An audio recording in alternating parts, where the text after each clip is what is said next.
नमस्कार साथियों, फिर आपके बीच हम आए हैं। ग्रुप डी के क्वेश्चन कराएंगे आज। ग्रुप डी के रिलेटेड जो भी एग्जाम प्रीवियस क्वेश्चन और अभी पिछले ईयर जो पूछा गया वो सब क्वेश्चन मिला करके आपको हम कोशिका के बारे में, कोशिका के रिलेटेड जो भी क्वेश्चन पूछा गया उसका कराएंगे। दोस्तों सबसे पहले हम आपको बता दें कि हो सकता है कि अगला महीना तक ग्रुप डी का डेट भी दे दे एग्जाम का, इसलिए आप क्वेश्चन प्रैक्टिस करते रहिए। चलिए अगला क्वेश्चन की ओर देखते हैं दोस्तों। अगला क्वेश्चन है मित्रों, आप भी पढ़िए, जीवन का मूलभूत इकाई क्या है। अगला क्वेश्चन क्या है दोस्तों, जीवन का मूलभूत इकाई क्या है। आपको क्या लगता है? एक बार सब आदमी, जितना आदमी देखते हैं वीडियो को, सब आदमी एक बार हाथ उठाकर जोर से बोलेंगे जय महाकाल, हर हर महादेव शिव शंभू। अब मन लगेगा पढ़ाने में भी, नहीं तो तोरा बिना दुनिया अनहार लगे गोरी रे, ये समय बीत जाएगा। चलिए अगला क्वेश्चन देखते हैं दोस्तों, जीवन के मूलभूत इकाई क्या है। जीवन का मूलभूत इकाई क्या है? तो जीवन का मूलभूत इकाई क्या है दोस्तों? कोशिका। याद रखिएगा, जीवन का मूलभूत क्या है? इकाई कोशिका है। तो इसमें ऑप्शन दे रखा है दोस्तों, अंग, उत्तक, कोशिका और डीएनए। तो इसका आंसर क्या जाएगा? हो जाएगा दोस्तों कोशिका। देखिए हमारे शरीर जो है ना, कोशिका से मिलकर बना हुआ है। हमारे शरीर क्या है? करोड़ों कोशिका से मिलकर हमारे शरीर बना हुआ है। हमारे शरीर कोशिका से मिलकर बना है। कोशिका ही जो एक जगह एकत्रित हो जाता है, मतलब एक जगह कोशिका के समूह को ही उत्तक कहते हैं। हाँ, उत्तक के समूह को आप अंग कह सकते हैं। अंग से शरीर का निर्माण होता है, तो इससे आप समझ सकते हैं। तो इसका आंसर क्या हो जाएगा दोस्तों? सी नंबर हो जाएगा। डीएनए क्या होता है दोस्तों? कोशिका के अंदर केंद्रक में डीएनए पाया जाता है। तो आप समझ गए होंगे। चलिए अगला क्वेश्चन की ओर बढ़ते हैं दोस्तों। कोशिका का सिद्धांत प्रस्तुत करने वाले वैज्ञानिक कौन थे? तो देखिए कोशिका का सिद्धांत कौन दिए थे, तो पहले एक एक करके हम आप जान लेते हैं। कोशिका का खोज किसने किया था दोस्तों? पहले जानते हैं कोशिका का खोज सबसे पहले किसने किया था। तो कोशिका का खोज किया था रॉबर्ट हुक। याद रखिएगा मित्रों, कोशिका का खोज कौन किया था? Robert Hooke. मगर ये मृत कोशिका का खोज किया था। क्या किया था? मृत कोशिका का।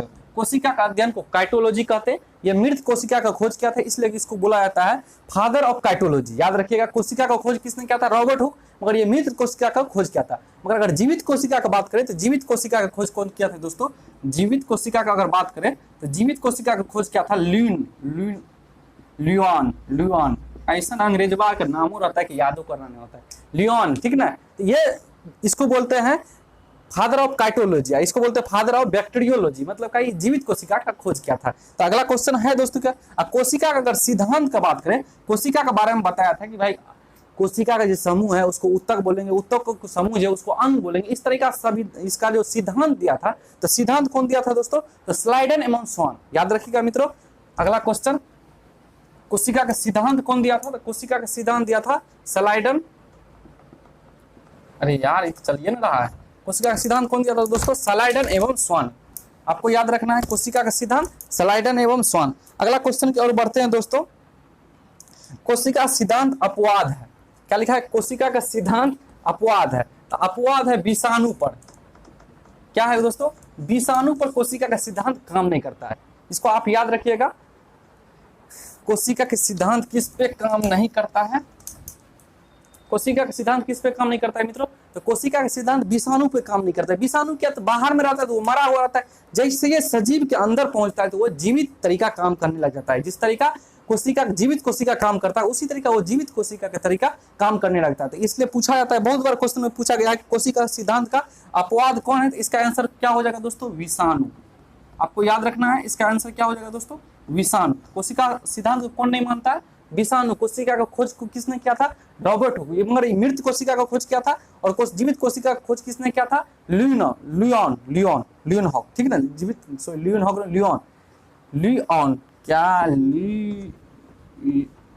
लियोन यही खोज किया था जीवित कोशिका का, ठीक ना। तो याद रखना, आपको याद रखना है कि जीवित कोशिका खोज किसने किया था और मृत कोशिका खोज किसने किया था। सर्वप्रथम कोशिका खोज किसने किया था और कोशिका का सिद्धांत किसने दिया था दोस्तों? स्लाइडन एवं स्वान। ये भी आपको याद रखना है। तो इस क्वेश्चन का आंसर क्या हो जाएगा दोस्तों? विषाणु।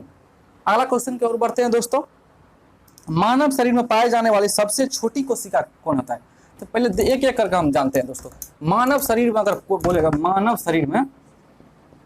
शरीर में सबसे छोटी कोशिका हो गया आपको स्पर्म, जिसको बोलते हैं शुक्राणु। क्या होता है दोस्तों? शुक्राणु। मानव शरीर में सबसे छोटी कोशिका शुक्राणु, स्पर्म। अगर मानव शरीर में सबसे बड़ी कोशिका बोला जाएगा हमको तो ओवम होता है। ओवम, मादा का ओवम अंडाणु, ठीक ना। क्या होता है दोस्तों? अंडाणु। मादा का ओवम अंडाणु होता है और सबसे छोटी कोशिका स्पर्म और सबसे बड़ी कोशिका अंडाणु होता है। अगर प्राकृतिक में बोला जाए सबसे छोटी कोशिका, अगर प्राकृतिक में बोला जाए सबसे छोटी कोशिका, तो ये क्या हो जाएगा दोस्तों, माइक्रोप्लाज्मा। आपको याद रखना है माइक्रोप्लाज्मा। प्रकृति में सबसे बड़ी कोशिका बोला जाएगा तो शुतुरमुर्ग का अंडा, शुतुरमुर्ग का अंडा, ठीक ना, याद रखना ये दोस्तों। एक एक करके हम आपको सब बता दिए। सब अगर शरीर में, मानव शरीर में पूछा जाए सबसे छोटी कोशिका, तो इसको स्पर्म को बोलेंगे, मतलब शुक्राणु का। अगर मानव शरीर में सबसे बड़ी कोशिका की बात करें तो अब हमको अंडाणु को बोलेंगे। हो जाएगा। प्रकृति में पूछा जाए हमसे कि प्रकृति में सबसे छोटी कोशिका को किसको बोलेंगे, तो माइक्रोप्लाज्मा को बोलेंगे। और प्रकृति में सबसे बड़ी कोशिका किसको बोलेंगे, तो शुतुरमुर्ग का अंडा बोला जाएगा।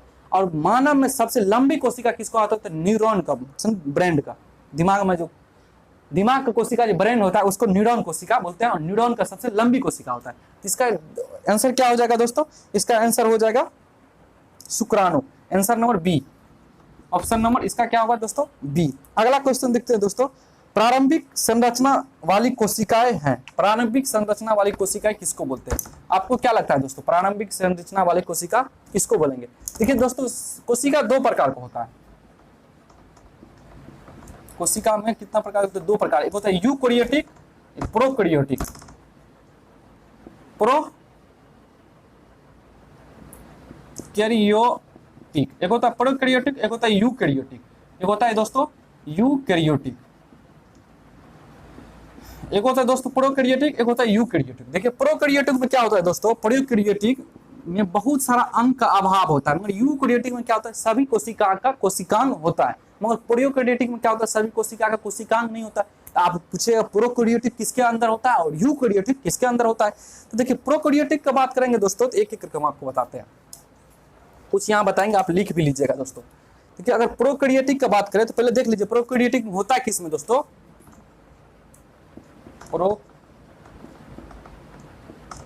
प्रोकैरियोटिक का अगर बात करते हैं दोस्तों, तो यह प्रोकैरियोटिक होता है किसमें, यह होता है विषाणु में, विषाणु में। और ये होता है दोस्तों जीवाणु में, अरे यार जीवाणु में। और ये होता है नील हरित शैवाल में, याद रखना आपको, नील हरित शैवाल में।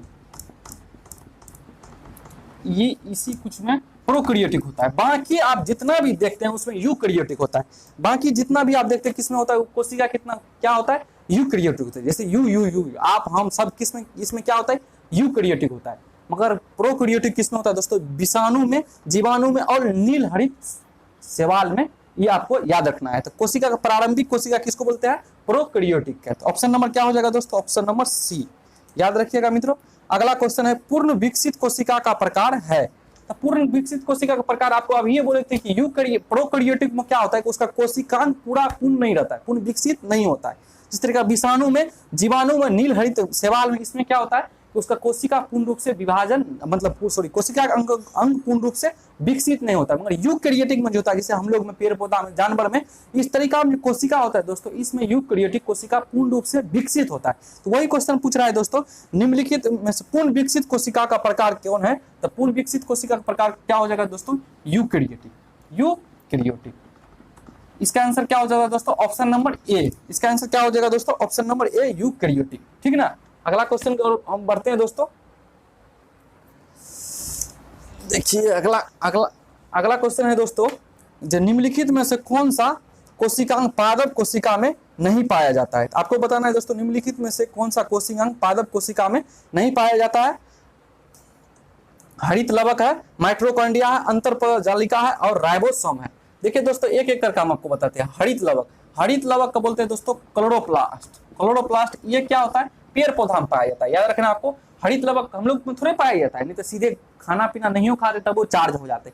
हरित लवक के वजह से हरा ही क्लोरोप्लास्ट के वजह से ही तो पेड़ पौधा सूर्य से खाना बना लेता है, ठीक ना, अपना भोजन को बना लेता है। अगर हम लोग में लगल रहता तब तो ऊपर में छत पर हर्ष में सुतले रहता चार्ज होने के लिए आदमी, ठीक है दोस्तों। तो आगे में देखते हैं दोस्तों क्या होगा, इसका आंसर हो जाएगा ए नंबर, आंसर इसका हो जाएगा। मगर हम एक एक करके आपको सबके बारे में बताएंगे। उसके बाद है दोस्तों माइक्रोकॉन्ड्रिया। माइक्रोकॉन्ड्रिया हम लोग में पाया जाता है,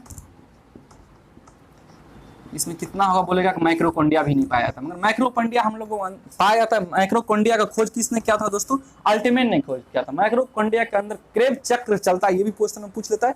36 एटीपी का निर्माण करता है, 36 एटीपी का निर्माण करता है। उसके बाद इसके बारे में ये और पूछ लेता है कि माइक्रोकॉन्ड्रिया को ऊर्जा घर बोला जाता है। माइक्रोकॉन्ड्रिया का आंतरिक दीवार को क्रिस्टी बोलते हैं। माइक्रोकॉन्ड्रिया का आंतरिक दीवार को क्या बोलते हैं?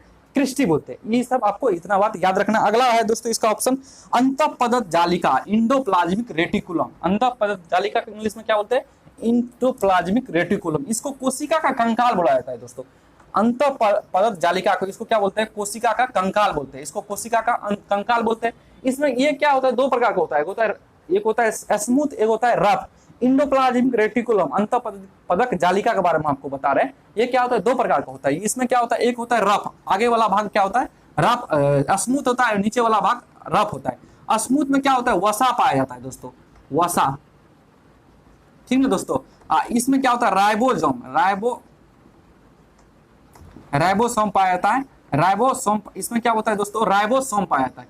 राइबोसोम में क्या होता है? राइबोसोम किसका फैक्ट्री कहते हैं? प्रोटीन का फैक्ट्री को राइबोसोम कहा जाता है। तो राइबोसोम ही प्रोटीन का निर्माण करता है। तो आप समझ गए दोस्तों। अगला क्वेश्चन है दोस्तों, बताइए माइटोकॉन्ड्रिया, इंडोप्लाज्मिक रेटिकुलम और राइबोसोम के बारे में।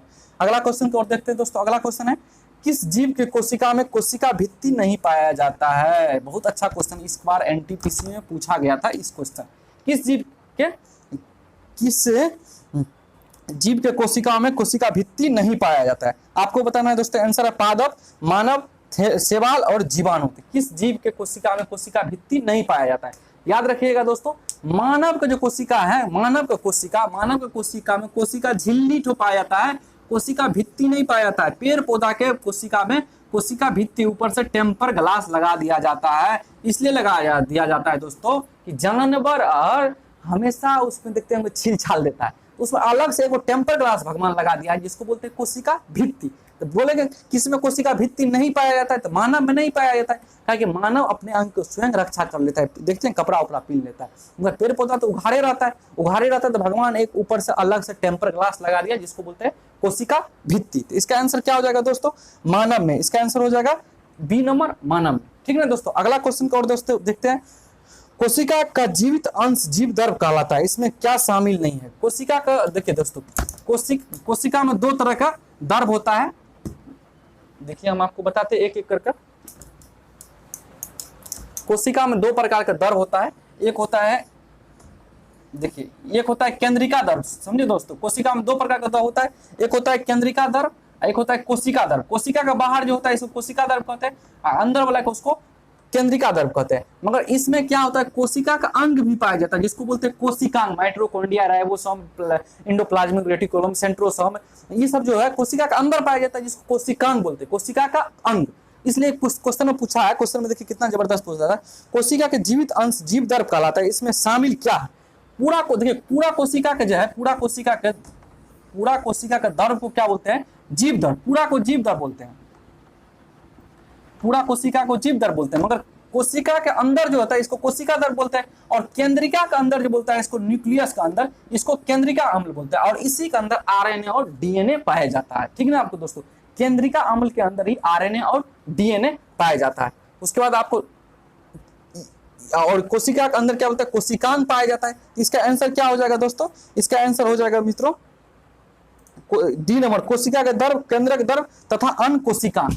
कोशिका दर्भ, कोशिका के बाहर जो दर्भ है उसको कोशिका दर्भ, केंद्र का अंदर जो दर्भ है उस केंद्र का दर्भ, और कोशिका के अंदर जो अंग पाया जाता है जिसको कोशिकांग बोलते हैं, यही इसका आंसर हो जाएगा डी नंबर। ठीक ना दोस्तों, एक एक करके अच्छा से देखते चलिए दोस्तों। अगला क्वेश्चन है मित्रों कि राइबोन्यूक्लिक प्रोटीन का कहाँ प्रोटीन का कण कहा जाता है? क्या क्वेश्चन में है? राइबोन्यूक्लियो प्रोटीन कण कहा जाता है किसको? राइबोन्यूक्लियो प्रोटीन कण किसको कहते हैं दोस्तों? राइबोसोम का। राइबोसोम का नियम अभी तो बतेबे कि आपको, इंडोप्लाज्मिक रेटिकुलम दो प्रकार का होता है, एगो स्मूथ होता है, एगो रफ होता है। स्मूथ क्या करता है? वसा का निर्माण करता है, और रफ क्या करता है? प्रोटीन को निर्माण करता है। प्रोटीन, उसमें राइबोसोम पाया जाता है, राइबोसोम को ही प्रोटीन को फैक्ट्री कहते हैं। यही क्वेश्चन है, इसका आंसर राइबोसोम हो जाएगा। उसके बाद ऑप्शन में है दोस्तों राजधानी। देखिए दोस्तों, मानव में राजधानी, जंतु में राजधानी छोटा होता है। राजधानी में क्या एकत्र होता है? पानी रहता है भरा हुआ। तो जंतु को पानी भाई जब प्यास लगा तब भर लेता है, पी लेता है, खत्म। जंतु में राजधानी क्या होता है? छोटा होता है। जबकि पादप में राजधानी बड़ा होता है, क्योंकि पानी उसमें बहुत कम, बारिश उरिश होगा तबे ना पानी का आहार, नहीं तो जमीन का अंदर से ही पानी खींचना पड़ता है उसको, इसलिए उसका राजधानी क्या होता है? बड़ा होता है। ठीक है, ये भी देख लीजिए। उसके बाद अगला कोई ऑप्शन है दोस्तों, राइबोसोम है गोल्जी का। गोल्जिका का खोज कैमली गोल्जी ने क्या था, ये भी कोशिका का अंग होता है। अगर अंदर में पोषक तत्व माइटोकॉन्ड्रिया ने ऊर्जा बनाया तो पूरा अंग में फैलाना है, तो कौन फैलाया? कैमली गोल्जी, इसको खोज किया था गोल्जी बॉडी, ठीक है ना। ये भी क्वेश्चन में पूछ लेता है गोल्जी बॉडी। उसके बाद सेंट्रोसोम, सेंट्रोसोम को बोलते हैं दोस्तों कोशिका विभाजन करता है। सेंट्रोसोम क्या करता है? कोशिका को विभाजन करता है। जैसे जैसे यहाँ पर अभी मारे, यहाँ पे अभी काला हो जाएगा तो फिर देखिएगा धीरे धीरे ये सही हो जाता है। तो कैसे सही हो जाता है? तो कोशिका विभाजन करता है। कौन कोशिका विभाजन करता है? सेंट्रोसोम कोशिका विभाजन करता है दोस्तों। कोशिका विभाजन अंग कहाँ नहीं पाया जाता है? ब्रेन में, देखते हैं। इसलिए पुलिस वाला बोलता है कि हेलमेट लगाओ, कहा कि इसमें जो न्यूरॉन सेल पाया जाता है, न्यूरॉन सेल कोशिका विभाजन करता ही नहीं।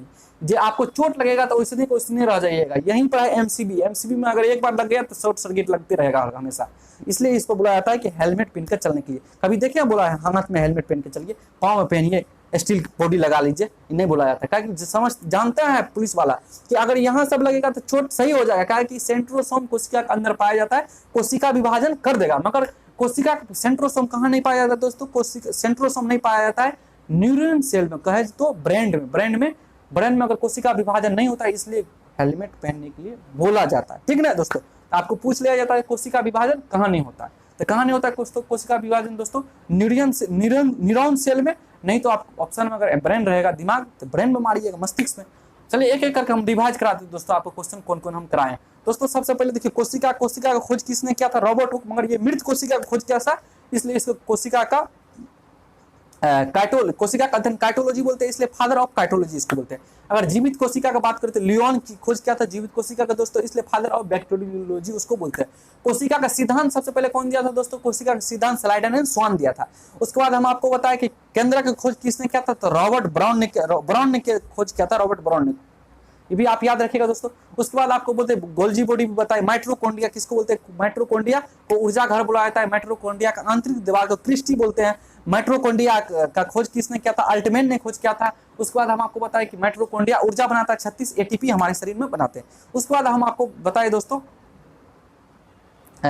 कोशिका विभाजन कौन करता है? सेंट्रोसोम कोशिका विभाजन करता है। ये सब क्वेश्चन आपको हम एक एक करके बताए दोस्तों। उसके बाद आपको बताए कि कोशिका का कंकाल किसको बोलते हैं? तो कोशिका का कंकाल इंडोप्लाज्मिक रेटिकुलम, जो अंतःपदिका जालिका था, जिसमें दो प्रकार का हम आपको बताए, एक होता है रफ, एक होता है स्मूथ। स्मूथ क्या करता है? वसा का निर्माण करता है। रफ क्या करता है? राइबोसोम का निर्माण करता है, जो प्रोटीन का फैक्ट्री कहा जाता है। यहाँ तक दोस्तों अगर आपको अच्छा लगा होगा हमारा वीडियो तो अवश्य शेयर कीजिएगा। फेसबुक पर देखते हैं तो चैनल का लिंक ऊपर में रहता है, आप वहां जाकर सब्सक्राइब भी चैनल कर सकते हैं। एक बार सब आज हाथ उठा के बोलेंगे जय महादेव, जय महाकाल, हर हर महादेव, शिव शंभो। चलिए ठीक है दोस्तों, इतना ही रहने देते, जय हिंद।